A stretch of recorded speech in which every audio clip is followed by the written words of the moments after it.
agak kendor gitu. Maka mungkin di bagian akhir ini harus disederhanakan dan fokusnya pada Yesus yang menderita. Fokusnya di situ, klimaksnya ditaruh di situ. Sementara penangkapannya mungkin lebih baik dijadikan sebagai ending saja. Nah, seperti itu masukan dari saya menyangkut pemilihan dan pengolahan naskah. Jangan lupa, karena ini adalah tutur kitab suci untuk anak-anak. Setelah Anda, anak-anak sekalian, menceritakan kitab suci, menuturkan isi kitab suci, di bagian akhir perlu diberi pesan-pesan. Ya, seperti tadi masukan Bu Linda, carilah pesan-pesan yang konkret, jangan yang umum-umum saja, tapi yang konkret yang ada hubungannya dengan teks yang Anda pilih. Pesan-pesan tidak boleh lupa, karena ini juga menjadi salah satu faktor penilaian. Nah, itu saja dari saya. Mungkin bisa diteruskan terlebih dahulu oleh Romo Terry sekarang. Satu. Terima kasih untuk Pak Jarod. Mana tepuk tangannya? Jarang kau dapat orang seperti Pak Jarod paham kitab suci dan mau membagikan ilmunya kepada kita teman-teman pendamping anak-anak kita, ya. Terima kasih banyak Pak Jarod. Saya mau bicara pertama-tama agak umum. Yang pertama, mengapa lomba tutur kitab suci dimasukkan dalam Besparana? Apakah supaya tiap provinsi ada jagonya? Bukan. Tentu dicari yang juara. Tapi tujuan utama ialah supaya anak-anak kita menjadi pencinta kitab suci, menjadi anak-anak yang mengenal cerita dan kisah-kisah kitab suci, dan mereka mampu mewartakan, mereka mampu menceritakannya dan memberi pesan-pesan bagi siapa saja yang mendengar, supaya nanti kita tidak kekurangan romo, tidak kekurangan imam, uskup, suster-suster, ya, pewarta-pewarta, baik pria maupun wanita. Maaf teman-teman kita di Muslim, lihat di acara televisi, dai sejuta anak, anak-anak kecil, dai kecil, mereka berkhotbah, mereka menghafal Al-Quran begitu baik. Mengapa anak-anak kita kayak kaku, kayak ada jarak dengan kitab suci, bilang aku cinta Yesus, aku cinta Yesus, bercerita tentang Yesus tak tahu apa. Jadi tujuannya seperti itu. Anak-anak Katolik Indonesia memiliki cinta, kesukaan dengan Yesus lewat kisah hidupnya dan ajaran-ajarannya. Lalu dia kecil, dia cilik, pasti ketika kamu berlatih di rumah, papa mama terbuka telinganya, terbuka hatinya, ya, seperti itu. Kamu sudah menjadi rasul dari rumahmu sendiri. Bertanding di paroki, kamu menjadi pewarta untuk teman-teman 150 anak di paroki. Seperti itu, dan pada hari-hari seperti ini, kamu juga dapat kesempatan menjadi pewarta bagi banyak orang. Tentu menjadi juara itu juga sarana untuk memberikan kepada kamu semangat untuk lebih berlatih, ya, juara di Samarinda dan nanti juara di DKI Jakarta. Baik, itu yang pertama-tama. Kakak-kakak juga perhatikan itu, ya, tanamkan dalam diri mereka cinta akan kitab suci, akan sabda Tuhan, dan menjadi pewarta yang unggul, pewarta yang cakap. Saya lebih mau berbicara tentang bagaimana membantu anak-anak menjiwai tema yang dibawakan. Saya tidak tahu bagaimana cara kamu. Apakah kakak langsung menulis ini apa? Naik panggung. Itu saya rasa cara yang sah. Pak Jarod tadi sudah bilang, pilih yang enak, yang anak-anak suka, yang anak-anak suka. Tapi untuk lebih mendalaminya, sebelum kakak menulis teksnya, duduklah berdua dengan anak itu. Kau mau pilih yang mana, ini ada beberapa. Lalu suruh dia diam, suruh dia konsentrasi, dan kau baca. Baca apa yang ada.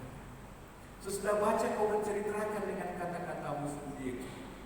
Sesudah ceritakan dengan kata-katamu sendiri, boleh tanya reaksinya, ya, apa yang kau dengar, pesan apa yang menarik dari kisah tadi. Tokoh-tokoh mana yang kau rasa bagus? Pesannya apa? Dengan ini dia mulai membandingkan desa. Dia mulai menanam dalam diri ini.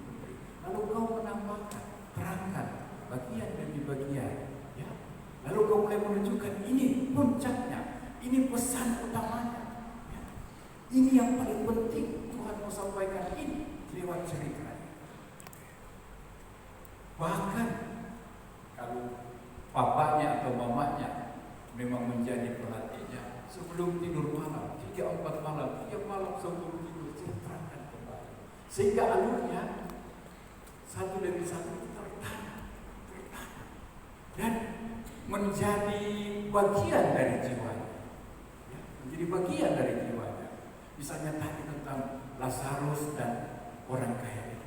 Semangat solider, semangat berbagi, semangat tidak egois sudah mulai menjadi kesukaannya. Karena inilah kabar gembira yang nanti dia akan bawakan. Ya. Tanamkan itu sungguh-sungguh. Bapak mama ingat ya, anak-anak ketika mulai tidur jangan pada enteng. Itu resapannya mendalam. Psikologi katakan itu ibu kita, aku hidup modern. Ya, itu saat-saat di mana pesan-pesan kitab suci itu akan meresapkan di jiwa-jiwa. Kalau mereka cerita itu akan mengalir dan bisa lihat dari mata mereka, dari cara mereka. Itu bisa terbaca. Tapi kalau ibu cuma bilang hafal ya, awas tidak tahu. Tanpa awas lagi. Itu akan jadi hafalan. Lalu maka bukan sesuatu yang menjiwai dia dan membuat dia mau akan itu. Bagaikan Paulus.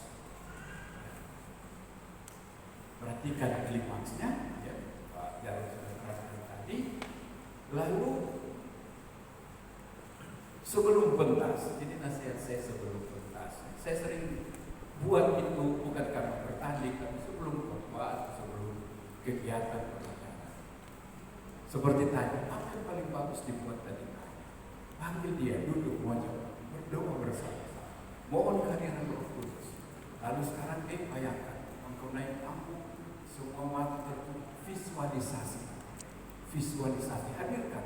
Kau naik di panggung, kau menatap ke kiri, ke dewan juri, kepada semua kau tarik nafas. Teman-teman sekalian, buatnya semua. Lalu kau mulai berkisah tentang ini. Yesus sebentar di sini, lalu ini, kayak memberikan meditasi terpilih. Kau bayangkan, ya, kau katakan, matamu terbuka, matamu bercahaya, gerakan tanganmu sesuai. Orang-orang mengalami, ya, Lazarus mati, terbiak, tergeletak, porok-poroknya bau.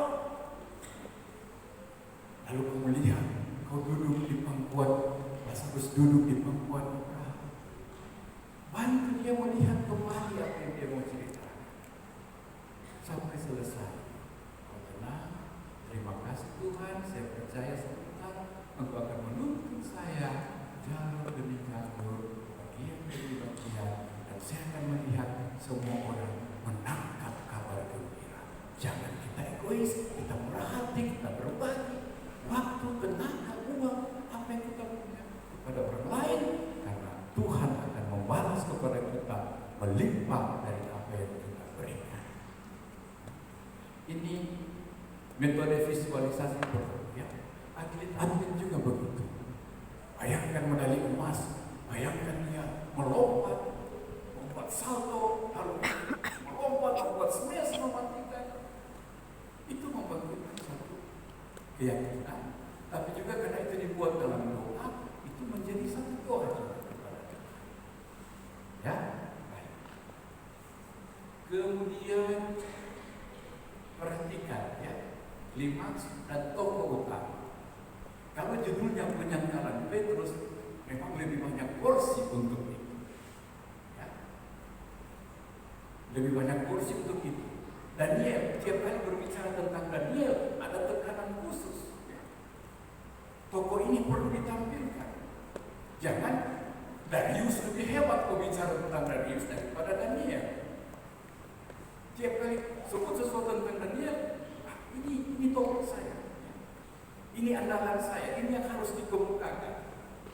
Pada bagian itu kau tampil ekstra dengan semua tenaga, dengan semua kemampuan. Tentang pesan, saya tambahkan sedikit lagi, itu sangat penting, ya, sangat penting. Karena kita bukan cuma teknik bercerita, tapi pesan apa yang harus penting, harus real, konkret, applicable, dapat diaplikasikan. Ya. Kita harus kudus, kita harus solider, kita jangan egois, terlalu kudus. Beri contoh-contoh konkret yang anak-anak bisa buat, anak-anak bisa cepat hafal. Sehingga pewartaan kita tidak di atas awan-awan, tapi sesuatu yang sangat mudah dan mungkin dilakukan. Saya juga sehubungan dengan ini mau mengajak kakak-kakak melatih mental, ya. Rasa percaya diri, ya.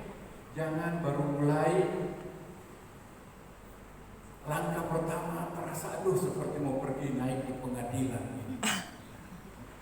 Kasihan, orang mau naik ke panggung sudah berat, sudah susah. Ya. Latih mereka melangkah dengan ringan. Itu tadi saya bilang, ya.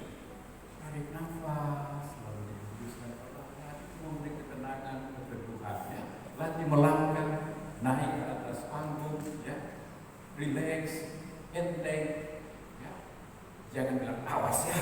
Aduh, jangan bilang awas. Ayo nak, ini your turn now. It's your time. Go, go, go. Ya, seperti itu. Awas kau lupa itu.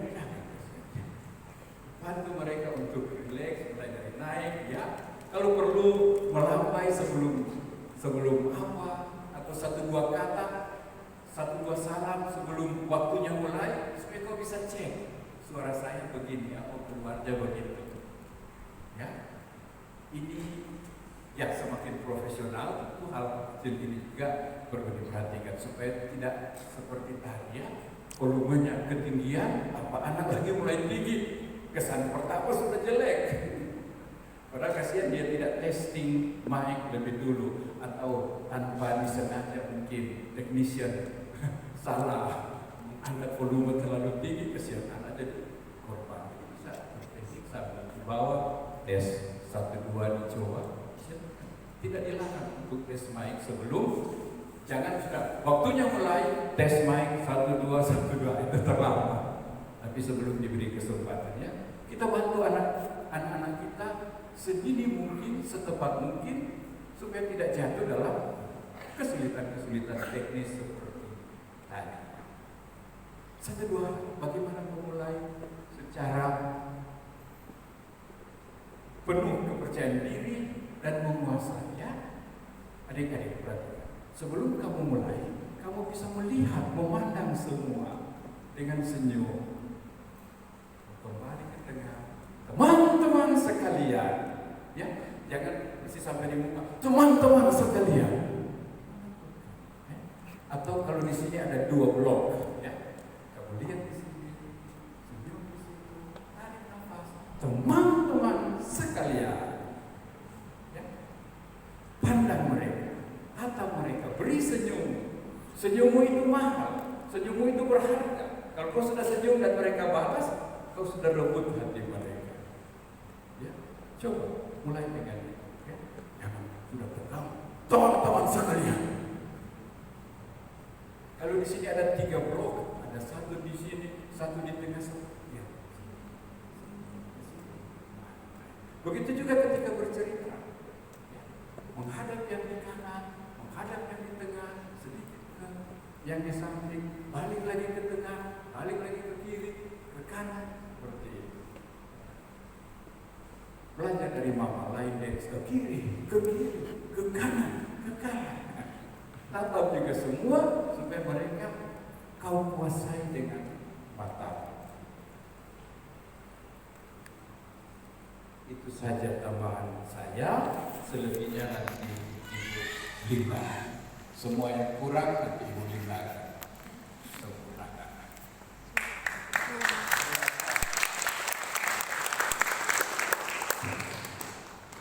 Second Sebentar, saya kepingin ngecek nih. 1, 2, 3, 4, 5, 6, 7, 8. Kok dari tadi saya ngitung kurang 1 ya? Oh iya, saya yang di belakang. Oke. Kalau siapa lupa namanya saya?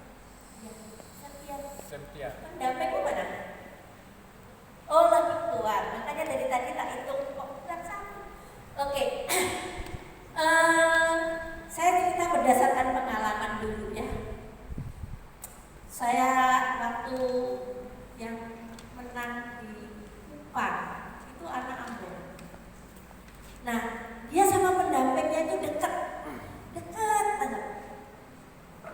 Bahkan ketika pengumuman pendampingnya ini ada acara, saya bilang anak ini tinggal dong, biar dia senang kalau diumumkan, misalnya itu diumumkan dia juara kan senang. Gak mau, anaknya mau ikut pendampingnya Pak. Jadi dia tidak dengar pengumuman. Saking dekatnya ini. Nah, tadi kan kayaknya 2 ahli ini sudah mengatakan pertama harus mempunyai relasi yang dekat dengan pendamping, ya, itu sangat membantu. Nah, terus bertutur itu bercerita, yang penting itu menyampaikan apa yang kita pesankan itu nyampe. Makanya saya tadi senang waktu Pastor Terry nyuruh Gerald untuk bercerita gimana perjalananmu dari rumah ke sini. Nah, bertutur itu seperti itu, menyampaikan. Jadi misalkan ini, tadi pagi hujan loh, saya mau ke paroki itu hujan. Jadi kalau saya nyampaikan gitu kan gak kayak orang baca puisi kan? Kayak kita ngomong, tadi saya mau misa hujan. Tapi orang yang saya ajak omong ngerti maksud saya. Itu bertutur, adik-adik ya sayang ya. Jadi bertutur itu kayak kamu ngobrol sama temenmu. Jangan sampai temenmu jadi gak ngerti apa yang kamu ngomong, gak ngerti.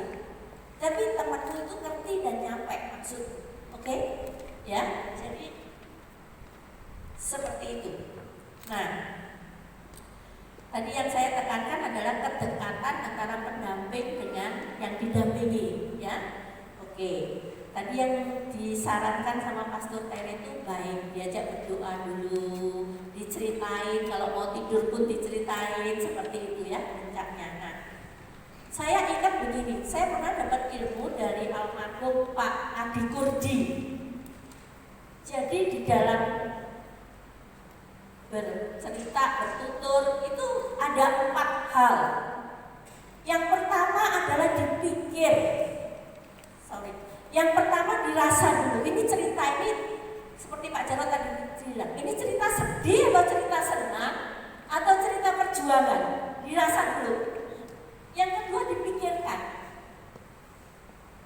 Injil ini mau ngomong apa sih sebetulnya? Cerita ini mau ngomong apa? Dipikir dulu. Yang ketiga itu difahami, disadari. Oh, Yesus itu mau ngomong begini toh. Yang keempat diekspresikan. Jadi ada 4 hal yang ditanamkan sama Pak Adi Kurdi. Ya, dia sekolah komunikasi di Amerika, kalau nggak salah. Itu ada 4 ilmu itu. Yang pertama dirasa, yang kedua dipikir, yang ketiga disadari, dan yang keempat diekspresikan. Dalam segala hal, saya pernah mengajarin orang untuk lektor pun melalui 4 dirasa, dipikir, disadari, dan diekspresikan. Pasti jadinya bagus. Seperti itu. Tadi saya senang sekali ya Pastor Terry menjelaskan tentang apa sih tujuannya bertutur ini sebenarnya. Sebenarnya ini yang pertama ini jangan dipikir bahwa ini lomba. Ketika kita ngomong ini lomba, anak-anak secara mental sudah berbeda. Dia takut jelek, dia takut salah. Saya selalu mengatakan lomba sesungguhnya, lomba yang sejati itu di dalam kehidupan kita sehari-hari. Itu loh lomba. Saya cerita pengalamannya, ada banyak orang tua yang kesaksian kasihan sama saya karena anaknya saya latih. Dulu namanya Bina Iman, terus saya latih bagaimana mereka main operet, bagaimana mereka main drama, bagaimana mereka baca puisi, saya latih. Nah, orang tuanya bilang, Bu Linda, terima kasih banyak, anak saya itu dari pemalu, tidak bisa apa-apa, sekarang sekolah pasti jadi pemimpin. Jadi menang atau tidak menang itu tidak penting. Tahu nggak adik-adik? Kamu yang berani tampil tadi di sini. Saya yakin, seyakin-yakinnya kamu akan tumbuh jadi orang yang betul-betul percaya diri, punya kemampuan. Menang nggak menang itu, maaf, tidak penting. Kamu berani tampil itu adalah pemenang. Apa? Menang dari apa? Menang dari diri sendiri. Kamu sudah berani tampil. Oke? Jadi kamu luar biasa. Jangan pernah takut. Kalah menang itu penilaian juri yang terbatas. Kalau juri bisa memenangkan, semua akan dimenangkan kok. Masalahnya juri hanya boleh pilih 3. Dari seluruh Indonesia semua bagus, hanya boleh pilih 3. Emang nggak mau kok dipilih. Seperti itu. Jadi kita harus menyiapkan anak-anak mental bahwa ini hanya gladi bersih. Perlombaan sesungguhnya itu dalam kehidupan sehari-hari. Kalian tahu nggak, kalau kalian latih terus, walaupun kalian nggak pernah nggak tampil ke Jakarta, kemampuan yang kamu punya, kamu tampil latih terus, kamu akan jadi orang-orang hebat. Kamu akan jadi pemimpin yang hebat dalam segala hal.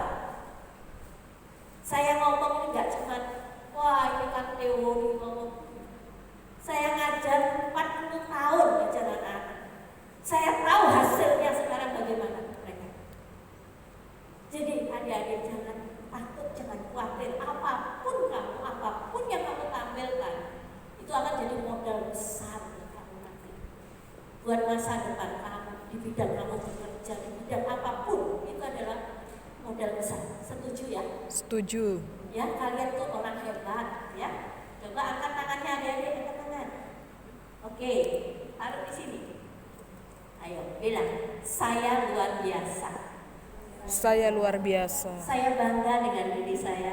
Saya bangga dengan diri Saya saya. menghargai diri saya. Saya menghargai diri saya. Saya mencintai diri saya. Saya mencintai diri saya. Pinter ya. Jadi tiap hari latih ya. Kalau kamu sudah bisa menghargai dirimu sendiri, kamu lihat, kamu akan naik terus tanpa kamu sadar. Kenapa? Saya kok begitu mudah dalam segala hal. Ya, tiap hari ngomong begini ya. Oke, kalau perlu sebut namamu. Misalnya nih, nama saya Linda. Linda, saya bangga dengan kamu. Oke, kamu sebut namamu sendiri. Setuju? Angkat lagi tangan kanan. Mana adik-adik? Ayo sebut namamu nanti ya. Namamu ya. Oke, masing-masing namamu ya. Ya, ayo tepuk sini. Ayo, namamu siapa? Sebut. Saya bangga dengan kamu. Terus sebut lagi namamu, saya mencintai kamu. Oke, Keiko, saya mencintai kamu. Terus perlu kamu keren banget ya. Bilang, kamu keren banget Keiko. Ini namanya, kamu sebut namamu, kamu keren banget gitu. Ya, itu modal utama. Ya, percaya. Kalau kamu lakukan ini terus, kamu akan naik terus. Oke, setuju?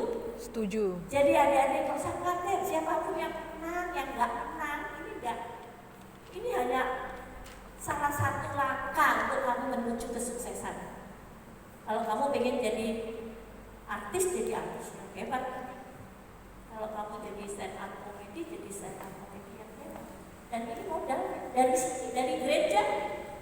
Kalau kamu jadi penyanyi, kamu akan modalnya dari gereja. Ini adalah membentuk mental kamu, mental seorang juara. Mental juara itu kalah menang gak penting. Mental juara itu yang tahu bahwa saya akan maju, mencapai cita-cita saya. Amin? Amin. Kamu tahu kan Indonesian Idol? Yang top itu justru bukan yang juara 1. narkoba kayak Judika itu, bagaimana nggak ketemu, bagaimana nggak banyak duitnya? Apakah dia juara satu? Enggak. Ya, setuju ya? Jadi nggak usah kecil hati. Kamu juara nggak penting. Yang penting kamu sudah juara di mata Tuhan. Amin. Oke, apalagi ya? Ya itu tadi, bahwa tujuan utama Pastor Ferry untuk ngingetin bahwa membuat kita jadi lebih cinta kitab suci, kita jadi pewarta. Itu diingat-ingat, itu tujuannya lomba bertutur itu seperti itu. Oke?